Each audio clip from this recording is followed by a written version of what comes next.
When truth becomes the greatest sacrifice.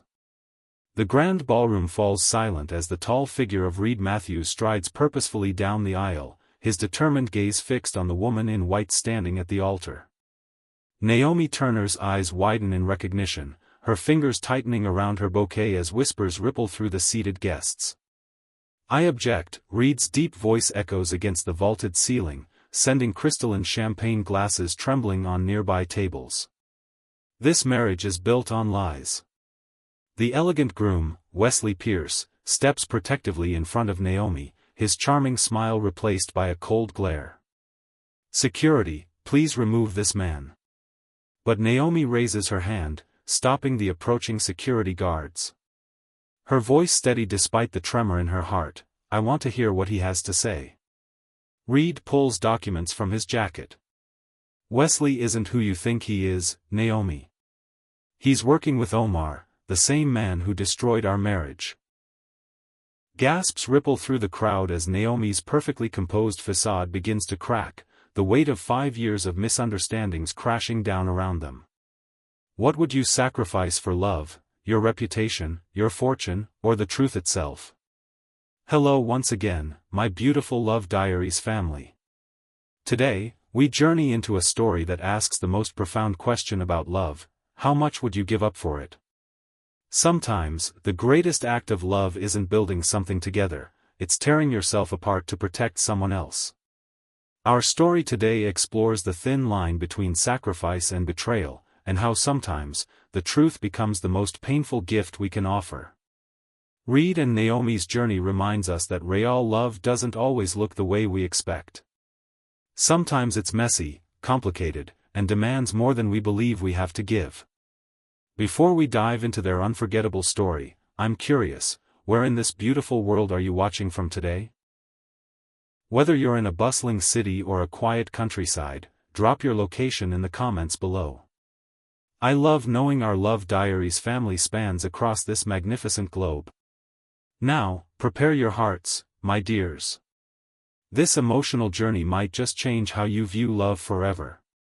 The morning sun streamed through the floor-to-ceiling windows of the bridal suite, casting a golden glow on Naomi Turner's rich brown skin as she stood motionless before the mirror. 5 years of building a new life had led to this moment, to the stunning white gown that hugged her athletic frame, to the diamond earrings, Wesley's latest gift, catching the light with every slight movement of her head. "You look absolutely breathtaking," Lena, her maid of honor, adjusted the delicate veil. "Wesley won't know what hit him." Naomi's smile didn't quite reach her eyes. "Thanks, Lena." "Hey," Lena's voice softened as she met Naomi's gaze in the mirror. "You okay? It's normal to be nervous on your wedding day." "I'm fine," Naomi answered too quickly. "Just processing. This is really happening." What she couldn't explain, even to herself, was the hollow feeling that had taken residence in her chest since she'd said yes to Wesley's proposal 6 months ago. Wesley Pierce was everything a woman could want: successful, attentive, stable. The kind of man who remembered anniversaries and sent flowers, just because. The polar opposite of Reed Matthews, the man who had shattered her heart into so many pieces she'd spent years gathering them back up. The door opened, revealing Josephine, Naomi's elegant mother, bearing a small blue box. "Something borrowed, something blue," she said, opening it to reveal a sapphire bracelet. "Your grandmother wore this at her wedding." As Josephine clasped it around her wrist, Naomi caught her mother studying her face. "Second thoughts, sweetheart?" "No," Naomi lied, an art she'd perfected since her divorce. "Wesley is perfect. I'm just thinking about work." Another lie. As one of Boston's most promising architects, Naomi had built a career designing spaces that would stand the test of time, while her personal life remained constructed on shifting sand. "Perfect isn't always right," Josephine said quietly, adjusting Naomi's veil. "And timing is everything." Before Naomi could respond, her phone chimed with a text from Wesley: "Can't wait to see you. You've made me the happiest man alive." She typed back a response with perfectly placed exclamation points and heart emojis, the digital equivalent of her practiced smile. The sprawling Thompson estate had been transformed for the weekend's festivities, with Thursday's welcome dinner kicking off 3 days of celebration. Wesley's family had spared no expense, the gardens illuminated by thousands of twinkling lights as waiters circulated with trays of champagne among Boston's elite. "You've outdone yourself with the venue," Lena whispered as they entered the terrace reception. "It's like a fairy tale." "Wesley chose it," Naomi admitted. "I just approved the final details." Across the room, Wesley was charming Naomi's extended family, his charismatic laugh rising above the string quartet. At 37, Wesley Pierce had built Pierce Investments into one of Boston's most prestigious financial management firms. With his tailored suits and carefully cultivated connections, he represented stability after the hurricane that had been her marriage to Reed. "Miss Turner?" A waiter appeared with a glass of champagne. "Mr. Pierce requested your favorite." Naomi accepted the glass with a smile, remembering how Reed had always known exactly what she wanted before she asked. Wesley learned her preferences through careful study, like memorizing a foreign language. Reed had simply known, as if they shared the same soul. "Stop it," she whispered to herself, taking a sip of champagne. Thinking about Reed now was pointless. He was part of a past life. One where passion had blinded her to betrayal. "Naomi," Lena appeared at her elbow, her expression tense. "You need to know something. Reed Matthews is in town." The champagne flute nearly slipped from Naomi's fingers. "What? Why?" Liam mentioned it. Liam, Lena's husband, had been Reed's best friend since college. "Apparently he's here for some business merger. He doesn't know about the wedding." The room suddenly felt too warm, the lights too bright. "It doesn't matter," Naomi said firmly. "Boston's a big city. And even if we did cross paths, it's been 5 years. Ancient history." Lena looked unconvinced. "Liam says he's never been the same since you." "He made his choice," Naomi replied, her voice sharper than intended. "He chose Omar and that deal over our marriage. Then he disappeared without a fight when I filed for divorce." Before Lena could respond, Wesley appeared, sliding his arm possessively around Naomi's waist. "There's my beautiful bride-to-be. My mother is dying to discuss final details for Saturday." As Wesley led her through the crowd, Naomi felt something shift in the atmosphere. A prickling awareness that made the fine hairs on her arms stand up.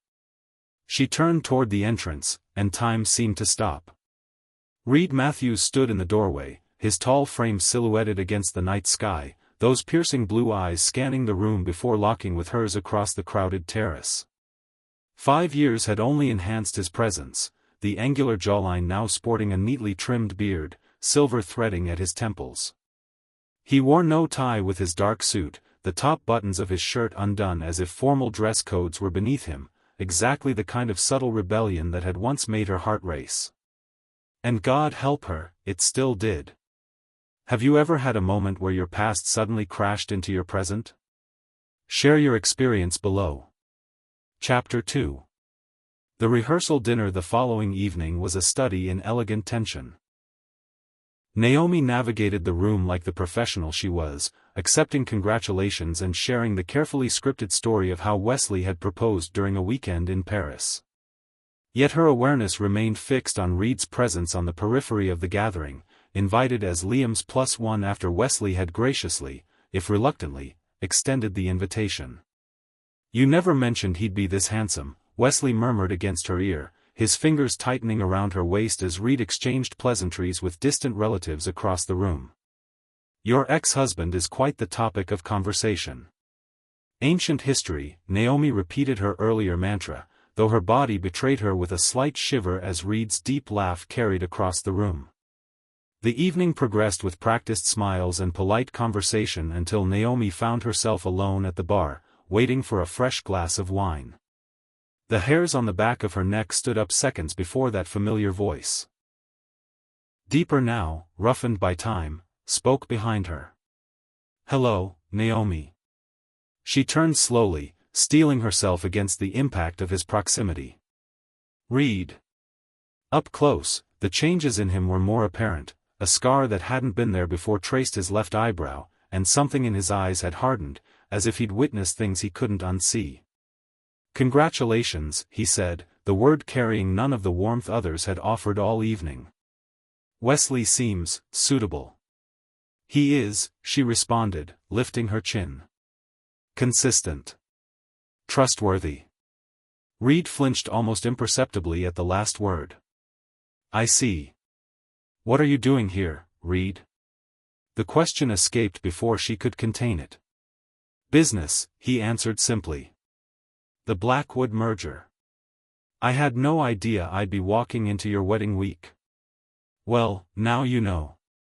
She reached for her wine glass, cursing the slight tremor in her hand. "You look happy," he said, though his eyes suggested he believed otherwise. "I am." "Good." The word hung between them, weighted with unspoken questions. "That's all I ever wanted for you." Before she could respond, Wesley appeared at her side, extending his hand to Reed with practiced charm. "Mr. Matthews. I've heard so much about you." "Funny," Reed replied, his handshake firm. "Naomi's never mentioned you." The subtle power play wasn't lost on any of them. Wesley's smile remained fixed as he turned to Naomi. "Darling, my parents are looking for us. The toasts are about to begin." As Wesley led her away, Naomi felt Reed's eyes following her, burning into her back like brands. Her practiced composure was crumbling, each breath shallow and quick. Seeing him shouldn't affect her like this, not after 5 years, not after what he'd done. Yet her heart raced as if no time had passed at all. The sky opened just after the rehearsal dinner concluded, rain hammering against the estate's windows as guests hurried to their accommodations on the property. Naomi found herself lingering in the main house, watching lightning illuminate the gardens in brief, electric flashes. Quite the dramatic backdrop for a wedding weekend. Reed's voice came from behind her. She didn't turn. "The forecast says it will clear by tomorrow afternoon." Always the optimist. He moved beside her, close enough that she could smell his cologne, different from what he used to wear, but still undeniably him. "Some storms change everything they touch, Naomi. Is that why you're here? To be a storm in my life again?" "I'm here because the universe has a cruel sense of humor." Thunder punctuated his words, a low rumble that seemed to vibrate through her chest. "Or perhaps a kind one, depending on your perspective." Naomi finally turned to face him. "What's that supposed to mean?" Before he could answer, the lights flickered once, twice, then plunged the room into darkness. Lightning flashed, illuminating Reed's face in stark relief. The clenched jaw, the intensity in his eyes that had once made her feel like the only woman in the world. "We should find candles," she said practically, needing distance from the dangerous pull of his presence. "There's an emergency kit in the conservatory," Reed replied. "I noticed it earlier." They made their way through the darkened corridors, rain lashing against the windows as occasional lightning provided brief glimpses of the path ahead. The conservatory was a glass-encased sanctuary at the eastern end of the mansion, filled with exotic plants and comfortable seating for guests to enjoy the gardens in any weather. As they entered, another flash of lightning revealed the storm's intensity, sheets of rain creating a wall of water around the glass structure, effectively cutting them off from the rest of the estate. Naomi located the emergency kit on a shelf, extracting candles and matches with hands she fought to keep steady. "Allow me," Reed said quietly, taking the matches and lighting several candles, placing them strategically around the space. The soft, flickering light created intimate pools of warmth amid the darkness, the rain drumming against the glass creating a rhythm like heartbeats. "You always did love storms," Reed observed, his voice soft as he settled into a chair opposite her. You used to say they reminded you that nature could still overpower all our human pretensions. I'm surprised you remember that, she replied, keeping her distance by examining a nearby orchid. I remember everything about you, Naomi. The simple statement hung in the air between them, heavy with implication. She turned to face him fully. Yet you threw it all away. For what? A business deal with Omar that wasn't even legitimate? Reed's expression darkened. Is that what you think happened? It's what I know happened.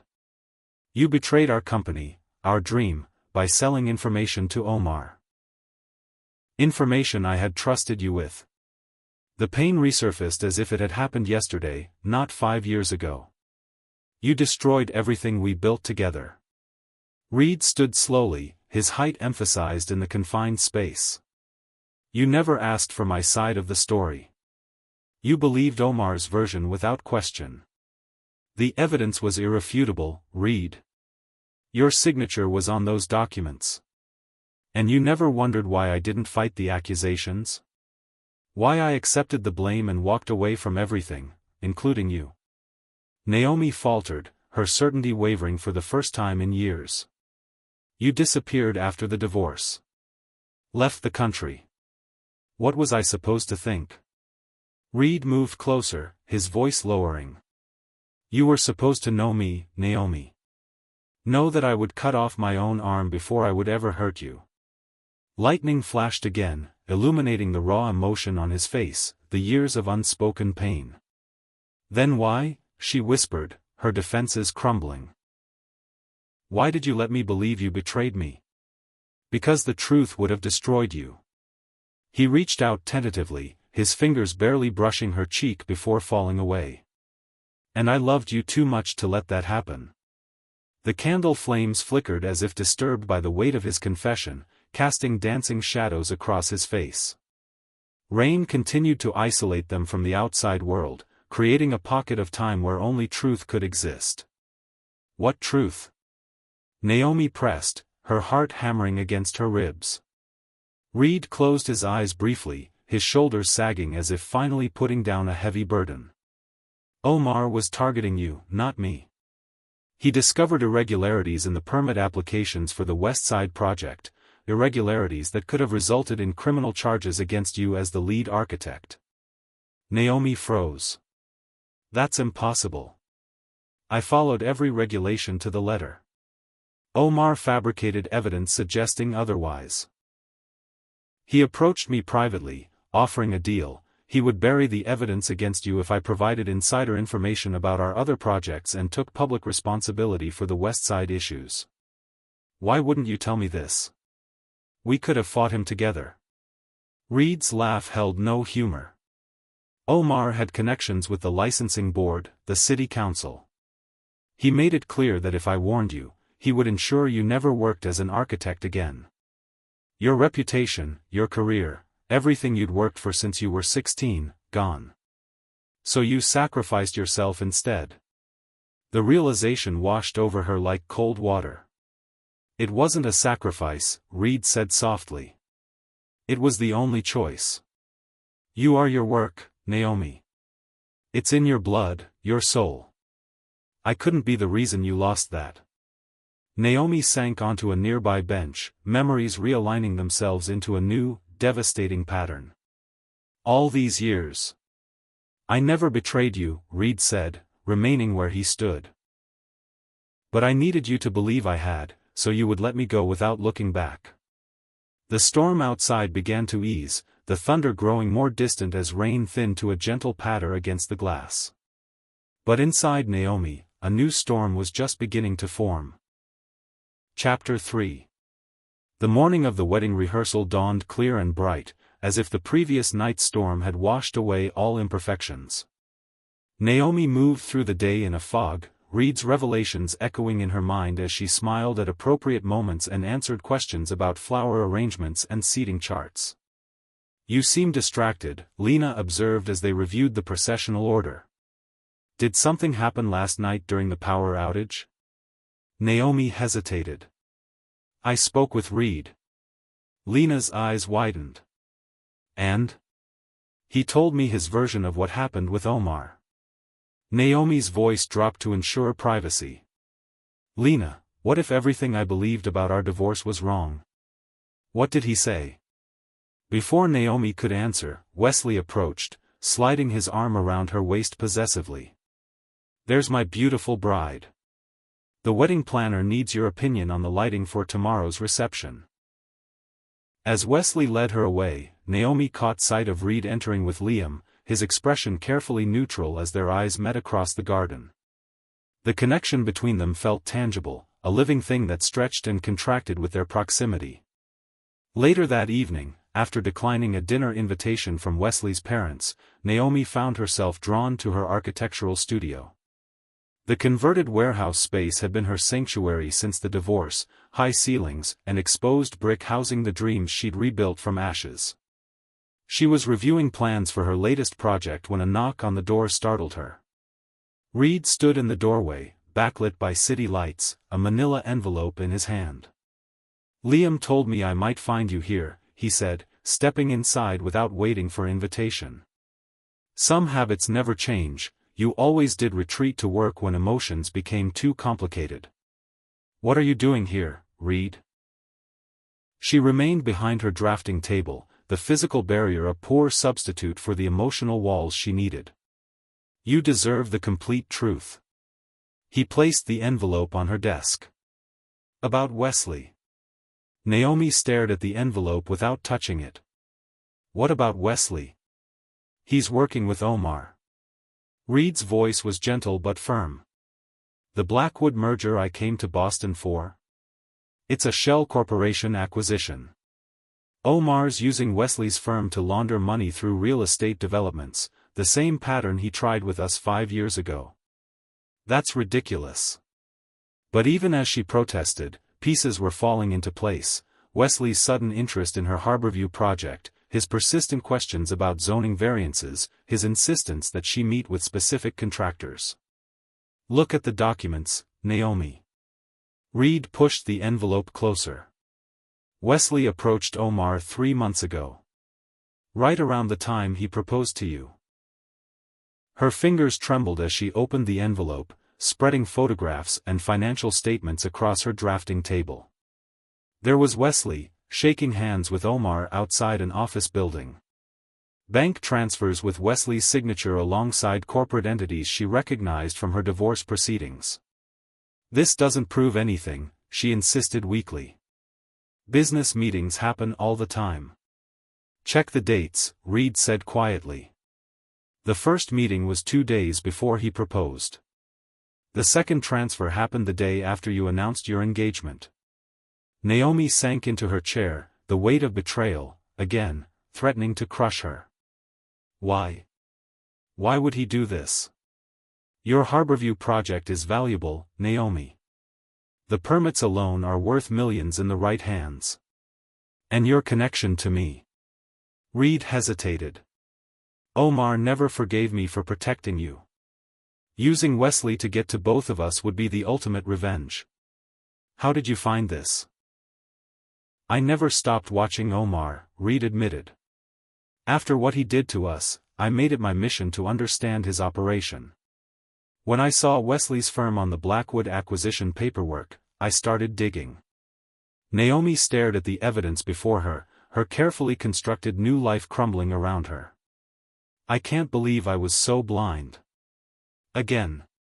You weren't blind, Reed said softly. You were healing. There's a difference.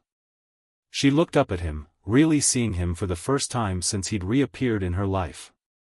The hardness she'd noticed earlier wasn't coldness, it was armor, built one painful piece at a time as he'd sacrificed everything to protect her. Why are you telling me this now? Why not let me marry him and walk away like you did before? Reed moved around the table, closing the distance between them. Because I made a mistake 5 years ago. I thought protecting you meant making decisions for you. I robbed you of your choice, your agency. His eyes held hers, unflinching. I won't make that mistake again. Whatever you decide to do with this information, it will be your choice. The studio fell silent, the city lights casting long shadows across the plans and models of buildings Naomi had designed to withstand time and elements. Yet her personal foundation had been built on shifting sand. "I need time to think," she said finally. Reed nodded, turning to leave. At the door, he paused. "For what it's worth, I never stopped loving you. Not for a single day." After he left, Naomi sat motionless in her studio, surrounded by evidence of past betrayals and present deceptions, wondering how she'd navigated so far from the truth without realizing she was lost.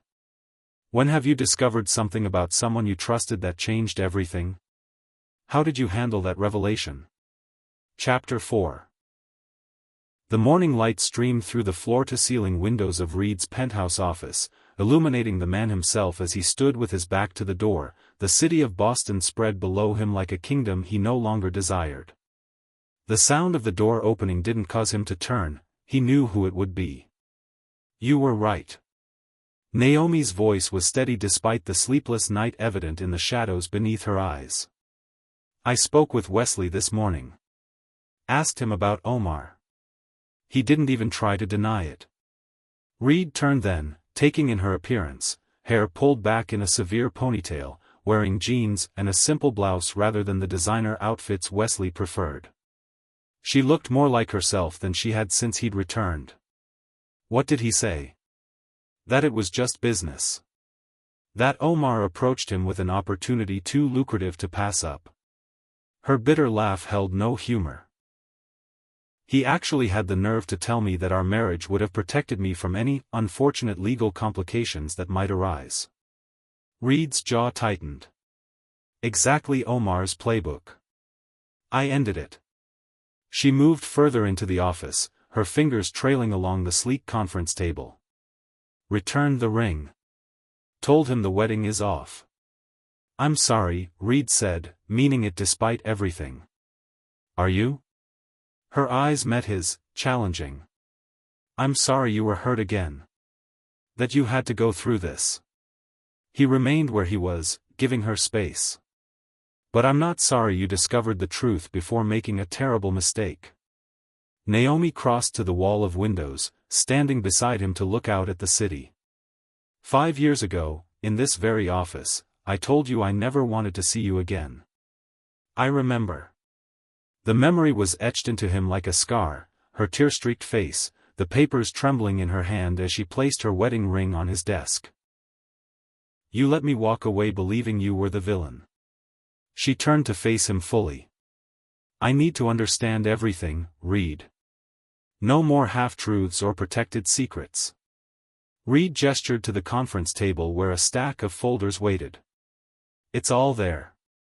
Every document, every conversation, every move Omar made against us." For the next hour, Naomi pored over the evidence Reed had amassed, bank statements showing how Omar had systematically targeted their company, fabricated evidence against Naomi, and the final document that had broken them, a falsified agreement with Reed's forged signature. "He used a sample of my signature from our joint venture agreement," Reed explained as she examined the document. "I discovered it too late, after you'd already filed for divorce. Why didn't you fight it then? Show me this evidence." "Omar made it clear that if I revealed his scheme, he would ensure the licensing board received evidence of your negligence on the West Side project. Your career would have been over." Reed ran a hand through his hair, the familiar gesture so achingly reminiscent of their life together. "I couldn't let that happen." "So you accepted the blame. Lost your reputation. Our company. Me." Naomi's voice softened on the last word. "None of that mattered compared to protecting you. It wasn't your choice to make, Reed." The words burst from her with surprising force. "You decided what was best for me without giving me any say in the matter." "You're right." His admission was immediate, without defense. "I thought I was protecting you, but I was controlling the outcome. I should have trusted you with the truth and faced Omar together." The honesty in his voice penetrated the last of her defenses. Naomi sank into a chair, the full weight of 5 years of misunderstandings crushing down on her. We lost so much time. Reed knelt before her chair, close but not touching. I can't change the past, Naomi. But I promise you this. I will never again make decisions for you, even with the best intentions. Their eyes locked, years of hurt and longing suspended between them. In the sterile, modern office with its spectacular views and sleek furniture, something ancient and powerful was reawakening, trust, fragile but undeniable. What happens now? She whispered. Now, Reed said softly, you make your own choices. Whatever they may be. Before she could respond, her phone rang, her mother, calling about the abrupt wedding cancellation that was already sending shockwaves through their social circle. As Naomi stepped away to take the call, Reed watched her, allowing himself to hope for the first time in 5 years. Chapter 5. The morning that should have been Naomi's wedding day dawned with perfect blue skies, as if nature itself was celebrating her narrow escape. She stood in the garden of the Thompson estate where just hours earlier she had informed the wedding planner of the cancellation, watching workers dismantle the elaborate floral arches that would have framed her greatest mistake.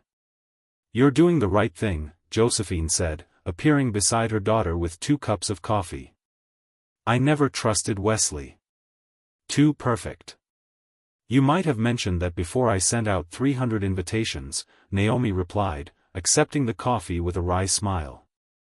Would you have listened? Josephine asked, arching an eyebrow. Probably not.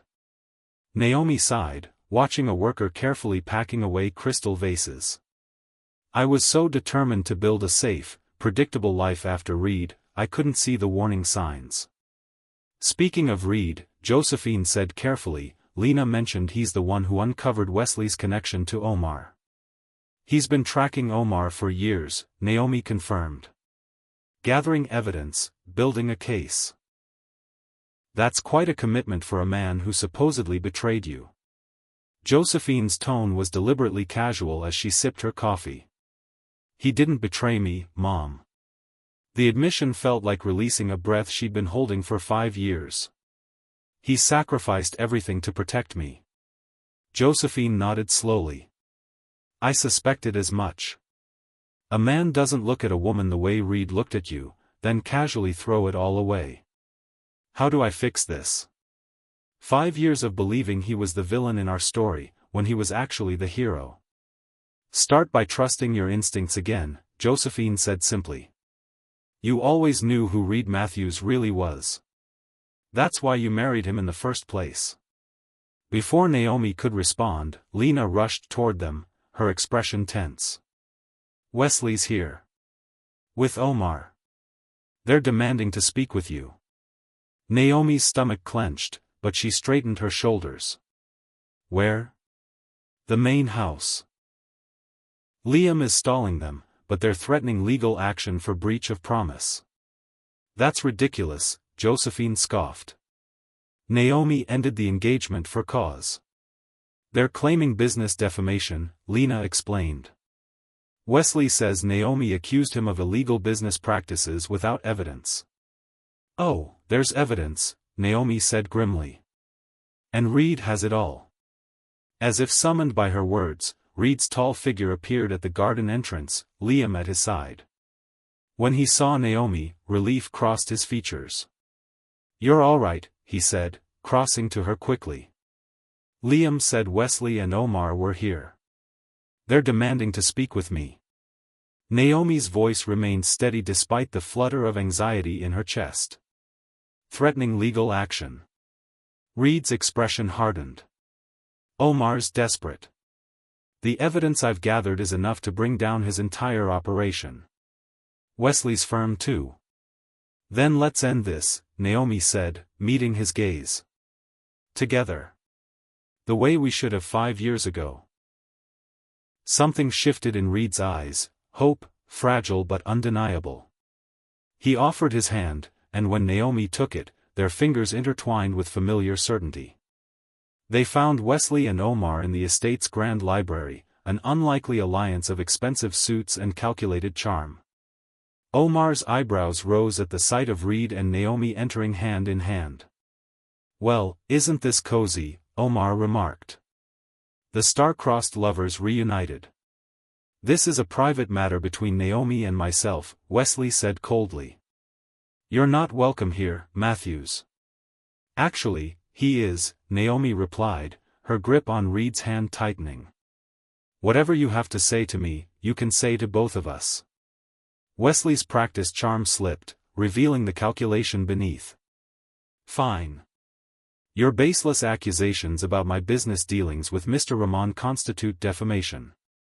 Unless you issue a formal retraction and reinstate our engagement, my attorneys will file suit Monday morning. Baseless? Reed's tone was deceptively casual as he removed a flash drive from his pocket. I have 5 years of financial records proving Omar's systemic fraud, including your recent participation, Wesley. Bank transfers, shell corporations, money laundering through construction projects. You have nothing, Omar spat, though uncertainty flickered in his eyes. The SEC and FBI disagree, Reed continued. They've had copies of my evidence for months. In fact, they asked me to deliver a message. They greatly appreciate your decision to conduct your business meeting here today. The agents waiting outside found it very convenient. As if on cue, the library doors opened to reveal 2 serious-looking individuals in dark suits, badges already extended. Mr. Rahman, Mr. Pierce, the female agent said calmly. We have some questions about Blackwood acquisitions. What followed was a blur of legal terminology and Miranda rights, Wesley's stunned disbelief contrasting with Omar's cold resignation as they were escorted from the property. Throughout it all, Naomi remained beside Reed, their hands still joined as if the 5 years of separation had been nothing but a momentary pause. When they were finally alone in the library, Naomi turned to Reed. You've been working with federal agents? For the past 3 years, he confirmed. Building a case against Omar was the only way to clear my name, and ensure he could never hurt you again. All this time. Naomi's voice trailed off as the magnitude of his dedication washed over her. You never stopped fighting for us, did you? Never. The single word contained a universe of devotion. Naomi reached up, her fingers tracing the scar above his eyebrow, a physical reminder of all he had endured while she had been rebuilding her life, believing him the architect of their destruction. I don't know if I can forgive myself, she whispered. For believing the worst of you. For not seeing the truth. There's nothing to forgive, Reed said softly. Omar built his trap perfectly. And I chose to let you believe the lie. Where do we go from here? Reed hesitated, then reached for her hand again. There's someplace I want to show you. He led her through the estate grounds to a secluded garden on the property's edge, a place she hadn't visited during the wedding preparations. As they turned a corner past a row of hedges, Naomi gasped. Before them lay a small but exquisite garden, dominated by a stone bench beside a burbling fountain, a perfect replica of the garden where Reed had proposed 6 years earlier. The original was destroyed when they built that office complex, Reed explained, watching her reaction carefully. I bought this property 3 years ago. Had the garden reconstructed exactly. You bought the Thompson estate? Naomi's voice was barely audible above the fountain's gentle music. Just this portion, Reed said. When I heard Wesley was planning your wedding here, I tried to warn the estate owners about his connection to Omar, but they wouldn't listen. So I kept watch, waiting for the right moment to protect you. Again. Naomi moved to the stone bench, her fingers trailing over the carved surface where Reed had once knelt before her, offering a future that had shattered in their hands. Night-blooming flowers were beginning to open around them as evening descended, their sweet scent filling the air. You rebuilt our place, she whispered. I needed somewhere to remember, Reed said simply, remaining where he stood. Somewhere to remind myself what I was fighting for, even when it seemed hopeless. Naomi turned to face him fully, years of misunderstandings and pain crumbling between them like ancient walls finally surrendering to time. You never gave up on us. How could I? Reed's voice roughened with emotion. You were the best part of me, Naomi. Even when we were apart. As moonlight filtered through the trees, casting everything in silver light, Naomi moved toward him with deliberate steps, closing the distance she had maintained all day. Standing before him, she placed her palm against his chest, feeling the thundering of his heart beneath her fingers. I never stopped loving you, she confessed, the words both a surrender and a claiming. Even when I thought I hated you, love was underneath it all. Reed's breath caught as he covered her hand with his own. Naomi. No more sacrifices, she whispered. No more protecting me from the truth. His free hand came up to cradle her face, his touch reverent. I promise. In that garden, rebuilt from memories and sustained by hope, their lips met in a kiss that bridged 5 years of separation. His arms encircled her waist as she wound hers around his neck, pulling him closer until there was no space left between them, only the shared heartbeat of two people finding their way home. When they finally parted, breathless and trembling, Reed rested his forehead against hers. I never expected this. I came to Boston to protect you, nothing more. And yet here we are, Naomi smiled, her fingers tracing the line of his jaw. Where we always should have been. As night fully descended, the garden bloomed around them, flowers that only opened in darkness, releasing their fragrance into the air like prayers finally answered. In that moment, surrounded by second chances, Naomi and Reed began again, with truth as their foundation and love as their reward. 1 year later, the sleek conference room of Matthews Turner Developments hummed with anticipation as Naomi adjusted the presentation screen. Across the polished table, potential investors reviewed the prospectus for their latest project, an innovative mixed-use development combining affordable housing with sustainable business spaces. The door opened, and Reed entered, confidence in every step as he greeted the investors. His hand found Naomi's at the head of the table, their wedding bands catching the light as their fingers intertwined briefly before beginning the presentation. Matthews Turner Developments was born from a simple belief, Reed began, his voice steady and sure. That truth, no matter how difficult, is the only foundation strong enough to build upon. As Naomi took over, explaining the architectural innovations that made their project unique, she caught Reed's gaze across the room. That same look of absolute certainty, of unwavering faith, that had sustained him through 5 years of separation and struggle. Later, after the investors had departed with signed contracts and shared enthusiasm, Naomi found Reed standing at the window of what had once been his lonely penthouse office, now the heart of their rebuilt company. They loved it, she said, sliding her arms around his waist from behind. Of course they did, Reed replied, turning in her embrace. You designed it. Naomi smiled up at him, still marveling at how easily they had found their rhythm again, how completely they had healed. We designed it. Together. Reed brushed his lips against her forehead. Together. My favorite word. Outside their window, Boston continued its endless movement, people rushing, buildings rising, life unfolding in all its complicated glory. But inside, in the space they had reclaimed and rebuilt, Naomi and Reed had discovered the most profound truth of all. That sometimes love requires walking away, and sometimes it demands staying to fight, but always, always, it thrives most purely in the light of complete truth. When has walking away from something comfortable led you to something extraordinary? Share your journey of choosing truth over comfort. Thank you for joining me today on Dear Love Diaries. If this story touched your heart, please like this video and subscribe to our channel for more stories that remind us of love's extraordinary power to transform even our deepest wounds into sources of strength.